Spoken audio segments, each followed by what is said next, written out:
Hello, and I am Romy Weiss, your Next Steps coach. Thank you for being here and downloading the Work-Life Balance Sheet and Training Kit. I am a working mom with three children, a newly 16-year-old daughter, a 12-year-old daughter, and an 8-year-old son. I am a career strategist and a certified professional coach who helps you get you where you want to be through my 5 C's framework: clarity, confidence, compassion, courage, and control. I consider myself a multitasking mama. I have a career that I love, am present in my children's lives, and I'm a good wife, mom, sister, daughter, and friend. I manage my household, I run my business, and I get things done. In order to manage the chaos successfully, I have to have a system or it would all come crashing down. So today I'm going to share with you my system and how I believe one can achieve work-life balance, what steps, tips, and tools to use to get this done. So for starters, it begins with my belief that you should love what you do and do what you love. And that you can live a balanced lifestyle by having personal and professional fulfillment. I am dedicated to helping women have this too. Now, another component to this and part of my system is taking advantage of your support network. Whether this is a built-in one, a family and friends who live close by, or whether you have to outsource your support system, like hiring a babysitter and a nanny. Don't be afraid or apologize for asking for help. Everybody needs support and everybody needs help. And just as a reminder, working from home does not mean that you don't need childcare. It does not mean that you don't need support. We all need support and help. It What those resources are and how we use them and how we get them is very variable for each person. But part of the work-life balance is having that support, knowing what your system is and how you go about doing it. I ask for help all the time. Some of that help is among friends. I have parent friends who we share carpooling and sort of co-parent sometimes with each other.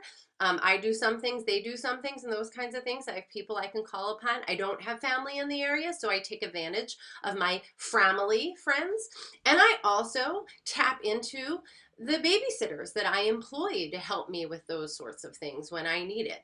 So it's knowing what help you need, what your support system is, and what you need to tap into and when. So that's a part of the component. So for 2018, how many of you want to have more or even just some work-life balance? I know I want more, right?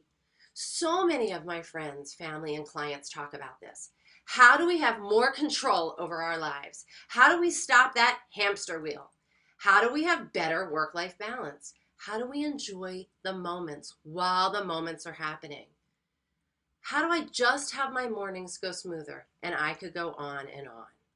So here's what I've learned and here's what I know. And I will tell you this. 1, I am an eternal optimist. 2, I am an absolute realist. 3, yes, you can be both.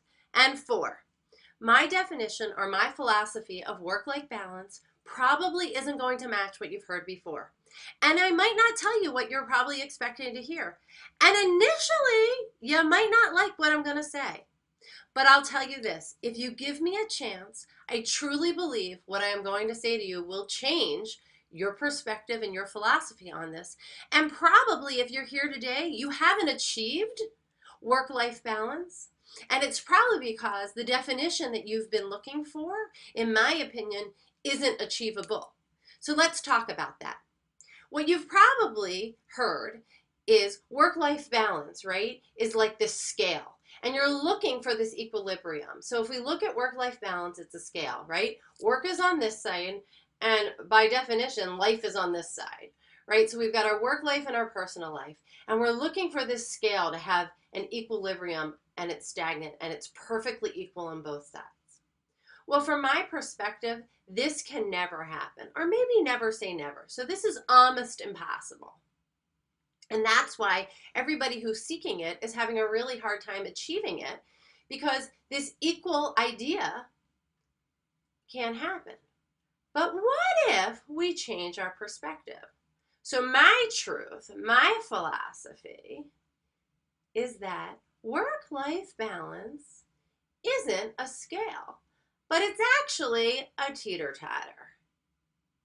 It's a moving part. Okay? So if we embrace the idea that instead of it being a perfect equilibrium, but it is a teeter-totter that goes up and down, we suddenly have a whole new way of achieving what we're looking for. So, if we give attention to each side of our teeter-totter as it needs attention, then we may be able to achieve actually what we're looking for. So, stay with me, okay? Both sides of our teeter-totter are really important to us. Our professional life is something that's really important to us. We work really hard at it. We bring our best self forward, whether it is a role that we go to and we work for a company and we've worked really hard for that. And if you are not in love with the role that you are in, then we can talk about that too and help you find a career and a vocation and a job that you're interested in. And our personal life, whatever that side is, whether it be our self-care, taking care of our household, taking care of our family could be made up of people or pets, whatever that is, taking care of all the things on our personal life are really important to us, and hopefully we're bringing our best self forward on that side. All of those things are really important. And if we don't figure out how to give both sides the attention each side deserves, and sometimes each side needs more attention at different points in our lives, right? Then neither side wins out. So if we give each side, if we acknowledge and honor the fact that each side is going to need more attention at different times, and we give that side the attention it needs when it needs it, then it balances out ultimately. So if we have a really important project at work and we know that we're going to have to work longer hours and put more oomph into our professional lives for a little while, and we're giving our work life that attention over here, so it's going to be up here. Now, the side over here is going to be lower, right on the teeter-totter. We're going to make accommodations over here. We're going to put things in place so this side, nothing falls through the cracks, no balls are dropped. This side knows we still love them. We're going to talk about how we make those accommodations in a few minutes. They're going to know we love them. They're going to be taken care of, but they're not going to have all of our attention for the moment because this side really needs us. And we're going to do what we need to do to be really successful over here for the time that it needs us. Because we know sooner or later, this side is going to be down here and this side is going to need our attention. Because maybe we're going on a vacation. Maybe we have a parent who is moving and we need to help them pack up. Maybe we're moving, we're relocating, and we need to pack up. Maybe one of our children has a project or a tournament or a concert that needs more of our attention. Maybe we decide to go on a self-care retreat and we're taking a few days for that. Or whatever it might be. This side needs our attention. Again, this side over here, we've made those accommodations. This side knows it's still valued, it is running smoothly, it is being taken care of, but right now it doesn't have all our time and focus and energy because this side needs us. And in between, the teeter-totter is moving and it's getting our day-to-day attention and needs, whatever the normal day-to-day looks like in its movement. Does that make sense, I hope? And it balances out and we actually end up achieving what we're looking for because we've honored the fact that everything and everyone needs different time and attention at different times, and we're giving it what it needs when it needs it. Since I have embraced and realized, sort of had my aha moment, that work-life balance isn't about an equilibrium, but it's more of a teeter-totter. It just changed sort of how I was able to actually have a semblance of feeling like I wasn't just racing from one thing to the next and never being able to catch my breath or be able to enjoy anything and be able to give my best to both sides of my life, right? And to find that alignment. And I truly believe that if you embrace this philosophy and start looking at it from this perspective, you too will be able to start achieving what you're looking for, which is this feeling of being able to have this philosophy of work-life balance. Now, the other piece of this is how do we work our plan so that we can have control over our work-life balance teeter-totter? So all of us, for the most part, lead very busy lives with many moving parts and have lots of responsibilities. So if we think about all the things that we have to do over the course of a week, or even sometimes just in a day, it can be very overwhelming. So I like to break things down into pieces and parts. I find that when you break things into parts and steps, it is so much less overwhelming. What are the steps that you need to get where you're going or to accomplish your goal? What is the action plan with the executable steps to get there?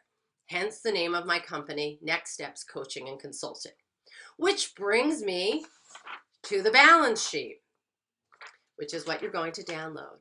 When I was trying to create a system that would help me manage my chaos, I knew that I had a lot of moving parts and I had to take into account both my work to-do list and my personal household to-do list. This organizational tool had to map out my week. It had to help me see things in advance of what was going to be different, what special arrangements I needed to think, and what things were that high priority. By knowing in advance, you just took control of that figurative hamster wheel. So let's break it down. The balance sheet is one of the organizational tools I use and offer to my clients.